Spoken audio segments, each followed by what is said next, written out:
Hello and welcome to The Hero Spouse. I'm Kenda Ruth, here to answer one of your questions about marriage and midlife crisis. Today we have an anonymous male left behind a forward-moving spouse with a bomb drop of February 1st, 2020 and a date of marriage of 2011.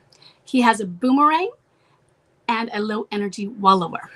And he says, in December of 2024, I found out my ex-wife had been in contact with the alienator. I told her kindly that I could not continue to see her all the time when he's around. Since then, she's been trying to test my boundaries a lot, such as turning up to events like soccer when it's my day with the kids and trying to change up the routine. There's been no sign of the alienator, and my youngest mentioned yesterday that Mommy told her a couple of weeks ago that they won't see the alienator again after my daughter asked when they would see him. So what do I do now if he's seemingly not around? Something is there, but I wonder what I am doing, as I don't have feelings for her like I used to. I also started seeing someone else who I quite like and who is so emotionally mature and available. Do I do nothing? Has she revisited the alienator to close the door finally? So we have gone through a lot of back and forths with this, okay? And to just get everyone up to date, the divorce just got finalized recently. So no, I do not want you to just now go on with the alienator is gone, because she's done this to you. She has done this and done this and done this, and she keeps trying to reel you back in. She hoovers you really well. And so Mommy knows that your daughter is going to go tell Dad. So she knows, because she's been trying to turn up at the events, testing the boundaries. This is one of the ways she gets information to you. Hey, if I tell her, maybe that'll get him to know that he's not around. All of these different ways to get you to cave in on a boundary. That's another way of testing a boundary, okay? So what do? You keep up the boundaries. You stick to it. Now, I'm going to put aside that you've met someone else for a moment and just address this piece. Because the reason you're sticking to it is because it hasn't been long enough. You wait it out. She has to get through this where she's not really testing these boundaries anymore, but it's just working. These things become natural, and she doesn't have to be like a child testing things and poking and poking. It's like my son Blaze. He's the most mature of my kids. He's not the oldest, but he is the most mature. But he's kind of the class clown, the one who likes to poke at them, and he smacks them as he walks by. It's not a hard one. The others do harder, but he or teases them or tugs on the hair, and then they're just screaming, "Stop doing that!" or takes their thing. And it's for Blaze, it's a tease. For the others, they're doing it to hurt.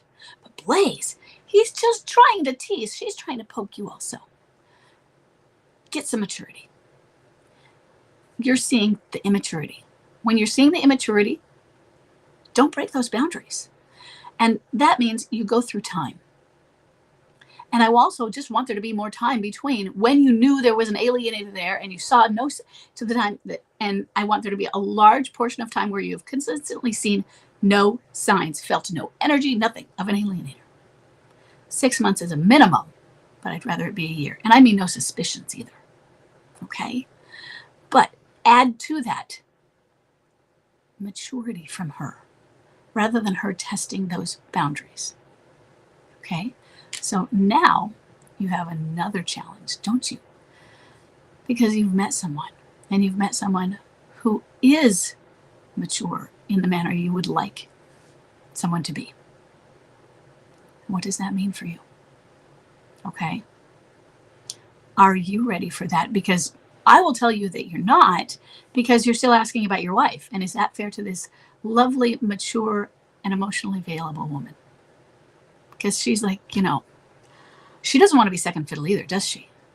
If I'm a mature and emotionally available woman, how do I feel if I meet someone that I think is really nice and really great, but he's still really more into that woman, even if he knows that she's not who she doesn't really fit the bill of what he wants anymore, but he'll still be with her because he was with her. And we all get it. including this emotionally available woman. But it's really frustrating, isn't it? When it's like, now I'm being strung along, right? It's not fair. And so some parts of it, you have to make a decision on that one. And you either have to say yes or no to her. And if you say yes to her, you're saying no on the wife's side. Sorry, you are. Now, that doesn't mean that she's not another fish in the sea. But another fish in the sea is you're not fishing in the sea when you're seeing someone else. Okay? So if you're going to say yes to this woman, you're not going fishing. And if it doesn't work out with this woman, then you can go fishing. Okay? So it doesn't mean that the door is always closed. But you have to absolutely close it while seeing someone else, because it's not fair to that other person. And so I need you to make a decision for yourself. What are you going to do? I think that what you're figuring is that it is best for you to be with your wife because of your kids and your history. And you want her to be this, become the person she can be. And you're going to hope that she can be that. But should you wait and continue to stand for that? And even when she's not showing it, what should you do? Where are your trend lines going?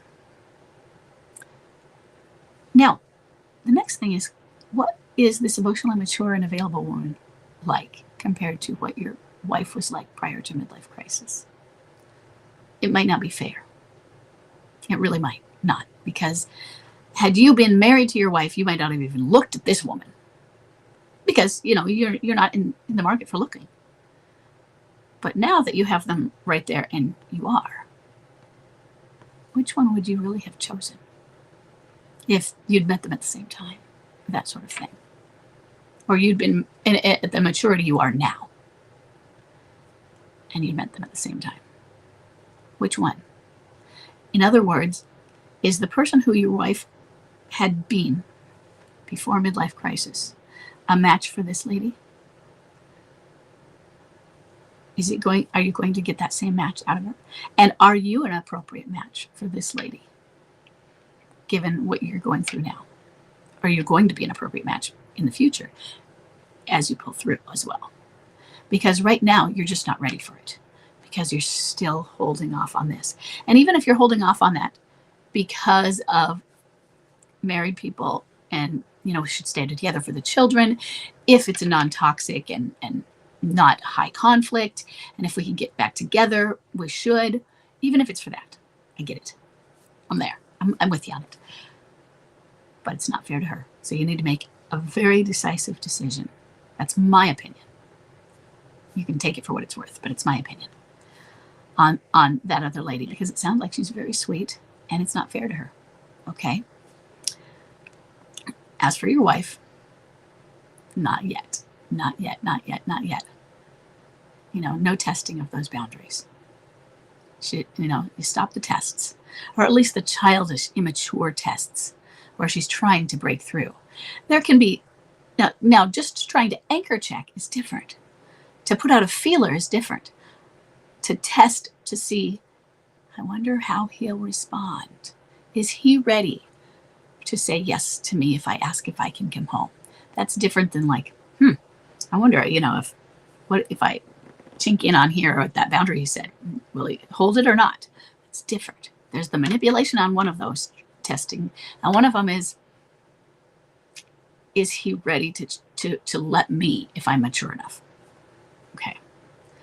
And I don't think she's doing are you ready to let her if she's mature enough? Because she doesn't seem to be it yet, if that made sense.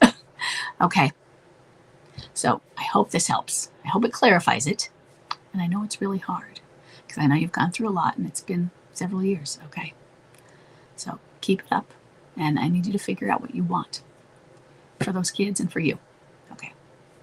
And I will see you.